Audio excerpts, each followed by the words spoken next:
दोस्तों, मानव जीवन बहुत कठिनाइयों के बाद मिलता है और मानव जीवन जीना भी इतना आसान नहीं है। हर दिन मनुष्य के जीवन में तरह तरह की मुसीबतें आती रहती हैं और साथ ही उसका दिमाग कमज़ोर हो जाता है। आज की इस कहानी के माध्यम से हम जानते हैं कि मनुष्यों में ऐसी कौन सी आदतें पाई जाती है जो उनके दिमाग को धीरे धीरे कमज़ोर कर देती है। मित्रों, दिमाग हमारे शरीर का महत्वपूर्ण अंग है। हमारे शरीर के अंदर होने वाली हर क्रियाएं मस्तिष्क से ही संचालित होती हैं। किसी घटना पर हम कोई भी सुझाव देते हैं तो वह केवल मस्तिष्क के कारण दे पाते हैं। अगर आप अपने किसी भी शरीर के हिस्से या हाथ को मोमबत्ती की तरफ ले जाते हैं तो वह आपके हिस्से को जला देती है, लेकिन इसका संदेश सबसे पहले मस्तिष्क तक पहुंचता है और तभी आप अपना हाथ जल्दी से हटा लेते हैं, क्योंकि आपके मस्तिष्क में यह बात आ जाती है कि अगर हाथ को मोमबत्ती के पास ज़्यादा समय तक रखेंगे तो हाथ जल जाएगा। व्यक्ति मस्तिष्क ठीक से काम ना करे तो वह इस दुनिया में जीवन जीने के लायक भी नहीं रह सकता। सभी जीवित प्राणियों के लिए मस्तिष्क जन्म से होता है और इसका विकास उम्र के साथ होता है, लेकिन कई बार हमसे जीवन में कुछ ऐसी गलतियां या आदतें बन जाती है जो हमारे मस्तिष्क को कमज़ोर करती है और इन आदतों के लिए कोई और नहीं बल्कि हम स्वयं जिम्मेदार होते हैं। दोस्तों, महात्मा बुद्ध की शिक्षा हर किसी के जीवन को नई दिशा दे सकती है। एक समय की बात है, महात्मा बुद्ध अपने कुछ शिष्यों के साथ यात्रा पर जा रहे थे। चलते चलते वे एक जंगल में पहुंचे और अंधेरा होने लगा। महात्मा बुद्ध और उनके शिष्यों ने निर्णय लिया कि आज की रात वे यहीं बिताएंगे और कल सुबह होते ही आगे की यात्रा की ओर निकलेंगे। उन सभी शिष्यों में से एक बुद्ध परम शिष्य भी थे, जो कद में नाटे थे, बहुत भोले वाले थे। सभी शिष्यों में से इस शिष्य की आदत बिल्कुल अलग थी। जहां सभी लोग 7 से 8 घंटे की नींद लेते थे, यह महाशय केवल 3 घंटे ही सोते थे।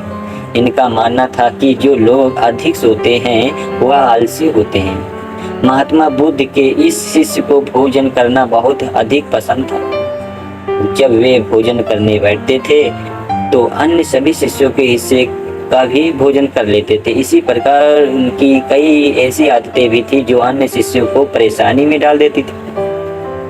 उस रात जब महात्मा बुद्ध और उनके शिष्यों ने जंगल के किनारे पर डेरा डाला, तब दूर दूर तक पानी की कोई व्यवस्था नहीं थी। इस बार पानी की खोज करने के लिए जिम्मेदारी बुद्ध ने उन भोले भाले शिष्य को दी। महाशय मटका लेकर पानी की खोज में निकल पड़े। उसका शरीर पहले से ही थका था। काफी सोच विचार करते करते और चलते चलते आखिरकार उसे तालाब दिख ही गया। उसने तालाब से मटके में पानी भरा और पानी लेकर जैसे ही आगे बढ़ा, वहीं पर चक्कर खाकर गिर पड़ा। उधर महात्मा बुद्ध और उनके अन्य शिष्य उनकी प्रतीक्षा करते रहे। जब प्रतीक्षा में पूरी रात बीत गई, तब अगली सुबह महात्मा बुद्ध स्वयं अन्य शिष्यों के साथ अपने उस शिष्य की खोज में निकल पड़े जो रात से वापस नहीं लौटा था। सभी लोग उसे खोजते हुए तालाब के पास पहुंचे तो और मूर्छित हुए शिष्य को होश में लाने में प्रयास किए। जब वह शिष्य होश में आया और महात्मा बुद्ध को अपने सामने देखा तो चौंक गया। उसे कुछ भी याद नहीं था कि वह तालाब के पास क्या कर रहा है। उसके इस व्यवहार को देखकर अन्य सभी शिष्य उस पर हंसने लगे और उसे मंदबुद्धि कहने लगे और चिढ़ाने भी लगे। वह भोला भाला शिष्य था, वही रोने लगा और कहने लगे कि हाँ, मैं मंदबुद्धि हूँ। तब महात्मा बुद्ध ने सभी को शांत कराया और अपने शिष्य को समझाते हुए बोले, हम सभी ने देखा है कि तुम्हारी आदतें अन्य मनुष्यों से बिल्कुल अलग है। तुम बहुत कम सोते हो और बहुत अधिक खाते हो। मैंने तुम्हें अंदर एक नकारात्मक चीज़ महसूस किया है जो तुम्हारे मस्तिष्क को कमज़ोर कर रही है। तब वह शिष्य और अधिक तेज से रोने लगा और कहने लगे कि गुरुदेव, अब आप भी मुझे मंदबुद्धि कह रहे हैं। तब महात्मा बुद्ध ने कहा कि नहीं, ऐसा नहीं है। तुम एक होशियार और बुद्धिमान मनुष्य हो, किंतु तुमने कुछ ऐसी आदतों को पाल रखा है जिसके कारण तुम्हारा मस्तिष्क कमजोर हो रहा है। तब शिष्य ने कहा कि हे गुरुदेव, ऐसी कौन सी आदत है जिनसे मनुष्य का मस्तिष्क कमजोर होता है। तब महात्मा बुद्ध ने कहा कि आज मैं तुम्हें बताता हूँ कि ऐसी कौन सी आदत है जो मनुष्य के मस्तिष्क को कमजोर करती है। मेरी बात को सभी लोग ध्यान से सुनना। महात्मा बुद्ध ने बताना प्रारंभ किया। पहली आदत, नींद के महत्व को समझने में भूल करना। कई ऐसे व्यक्ति होते हैं जो नींद को गंभीरता से नहीं लेते हैं। उनका यह मानना होता है कि ज़्यादा सोना समय की बर्बादी होती है। यदि वे कम सोएंगे तो अधिक कार्य कर पाएंगे और अधिक सक्रिय रहेंगे, जबकि यह सोचना बिल्कुल गलत है। नींद हमारे शरीर की एक मुख्य आवश्यकता है। दिन भर काम करने के बाद जब शरीर थक जाता है तो उसे कम से कम 5 से 6 घंटे की नींद की आवश्यकता पड़ती है। तभी जाकर वह अगले दिन के लिए सक्रियता से तैयार हो पाता है। कम सोने वाले व्यक्ति की मानसिक क्षमता भी कमजोर मानी जाती है। इसीलिए मस्तिष्क को तरोताजा और तेज रखना है तो रोज 5 से 7 घंटे जरूर सोएं। दूसरी आदत, आवश्यकता से अधिक भोजन करना। कई व्यक्ति ऐसा सोचते हैं कि जीवन मिला है इसीलिए इसे खाने और पीने और मौज करने में बिताएंगे। इसी सोच के कारण वह आवश्यकता से अधिक खाना खाने लगते हैं। न तो उनके खाने में किसी प्रकार की कोई गुणवत्ता होती है और न ही वह कभी खाने की मात्रा पर ध्यान देते हैं। कई लोगों को ऐसा लगता है कि अधिक खाने से शरीर को अधिक ताकत मिलती है, जबकि ऐसा कुछ नहीं है। अधिक खाने से शरीर में केवल बीमारियां ही लगती है, कभी पाचन संबंधी बीमारी तो कभी शरीर का मोटापा। यह सब कुछ खाने की गलत मात्रा उसकी गुणवत्ता के कारण ही होता है। जब व्यक्ति का शरीर बीमार रहेगा तो इसका असर मस्तिष्क पर भी होगा। इसलिए अपने मस्तिष्क को तेज रखने के लिए सही मात्रा में और सही गुणवत्ता वाला भोजन करना चाहिए। तीसरी और खास आदत, खुद को कार्य करने की मशीन समझना। इस संसार में कई ऐसे व्यक्ति हैं जो दिन रात काम के पीछे भागते रहते हैं और इस बीच ना तो वे अपने शरीर को आराम देते हैं और ना ही कभी अपने परिवार को समय देते हैं। ऐसी आदतों से उनके जीवन में तनाव बढ़ जाता है और एक दिन एक ऐसी थकान हो जाती है कि फिर वह पहले की जितना सक्रिय नहीं हो पाते। इसलिए अगर आप खुद को कार्य करने की मशीन समझ रहे हैं तो आप अपने शरीर को खराब करने के साथ साथ अपने दिमाग को भी खराब कर रहे हैं। इस आदत को आज ही खत्म करें और एक सामान्य जीवन जीने की आवश्यकता है उतना ही कार्य करें। चौथी आदत जो है वो बुरी आदतों की भरमाना करना। और कई व्यक्ति तो आलस्य इतना अधिक होता है कि वह किसी भी काम को ठीक से नहीं कर पाते। उनके शारीरिक और मानसिक शक्तियों में अक्सर कमजोरी पाई जाती है और इस कमजोरी का मुख्य कारण होती है उनकी गलत आदतें, काम को टालना, आवश्यकता से अधिक सोचना, बेकार की बातों पर चिंता करना।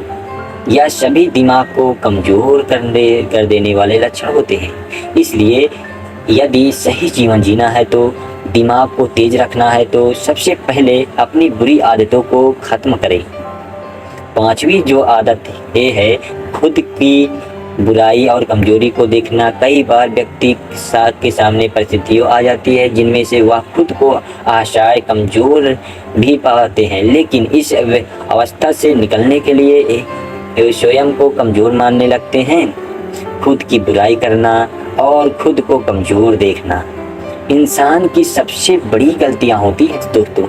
यह कार्य जीवन में कभी भी करना नहीं चाहिए प्रिय साथियों, क्योंकि यह आपके जीवन में प्रगति का बाधा बनती है। इससे आपके मानसिक स्वास्थ्य को हानि पहुंचाती है, आत्मविश्वास में कमी आती है। अपने दिमाग को तेज बनाए रखने के लिए खुद की बुराई कभी दूसरों के सामने नहीं करनी चाहिए। यह स्वयं करनी कभी नहीं चाहिए। स्वयं को सकारात्मक बातें बोलनी चाहिए ताकि दिमाग सही दिशा में कार्य कर सके। छठवीं जो आदत है अतीत की नकारात्मक बातों को इकट्ठा रखना। कई बार व्यक्ति के जीवन में कुछ ऐसी अप्रिय घटना हो जाती है जिन्हें वह बिना चाहे या अनचाहे भुला ही नहीं पाते, लेकिन यह सत्य यह भी है कि आप पीछे के समय में जाकर उस घटना को नहीं बदल सकते। वह समय तो बीत चुका है और उसका जो भी प्रभाव आपके जीवन में पड़ने वाला था वह पड़ चुका है। तो फिर दिमाग में अतीत की यादों को रखना कूड़ा इकट्ठा करने के समान ही होता है। जब अधिक कूड़ा इकट्ठा हो जाता है तो उसमें से बदबू भी आने लगती है और वह सड़ने भी लगता है। दिमाग के साथ साथ भी कुछ ऐसा ही है। आप जितना अधिक पुरानी बातों को, अपने नकारात्मक बातों को इकट्ठा रखेंगे वह आपको उतना ही अधिक परेशान करेगी। इसलिए जीवन में हमेशा आगे की ही ओर देखना चाहिए और पुरानी बातों से जितना भी जल्दी हो सके पीछा छुड़ाना चाहिए।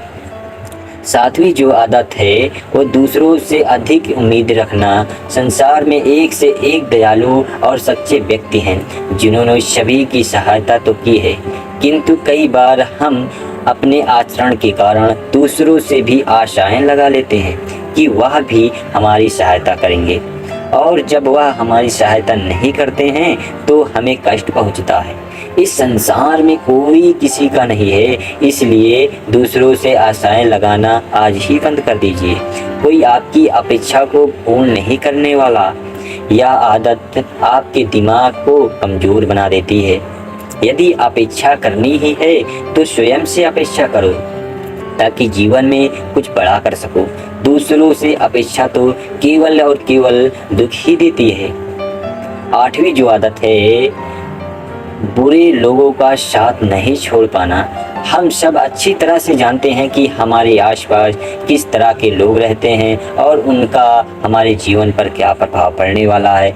जब कभी आपको लगे कि किसी के साथ आपको नुकसान पहुंचा रहा है या आपके जीवन को प्रभावित कर रहा है तो उससे वहीं पर समाप्त कर दो, क्योंकि यही उचित होता है। क्योंकि बुरे लोग आपको कष्ट और नकारात्मक के अलावा कुछ नहीं देने वाले। ऐसे लोगों से दूरी बनाकर ही जीवन में सफलता पाई जा सकती है, किंतु कई बार ऐसा होता है कि वह हमारे करीबी होते हैं और हम चाहकर भी उनसे पीछा नहीं छुड़ा सकते। भले ही हम उन्हें अपने जीवन से निकाल नहीं सकते, लेकिन उनसे दूरी बनाकर अवश्य रह सकते हैं। बुरे लोग आपके दिमाग को प्रभावित करते हैं, इसलिए दिमाग को सही रखने के लिए ऐसे लोगों के संपर्क में बिल्कुल न रहें। नौवीं जो आदत है स्वयं की गलतियों को अनदेखा करना। कई बार व्यक्ति कोई गलती हो जाए तो वह उसे पूरी तरह से अनदेखा करते हैं और जिम्मेदारी लेने से बचते हैं, जबकि यह आदत आपके जीवन को असफलता की ओर ले जाती है। कभी भी यदि आपसे गलती हो जाए तो उसे पूरे मन से स्वीकार करो, साथ ही क्षमा मांग लेना चाहिए। इस संसार में पश्चाताप से बड़ी कोई क्षमा नहीं होती है। यदि गलती करने के बाद आपको सच्चे दिल से पश्चाताप है तो उसका पाप आपको कभी नहीं लगता।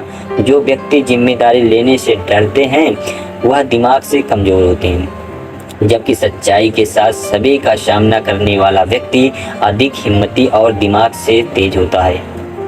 10वीं जो आदत है अपनी असफलताओं के लिए दूसरों को जिम्मेदार मानना।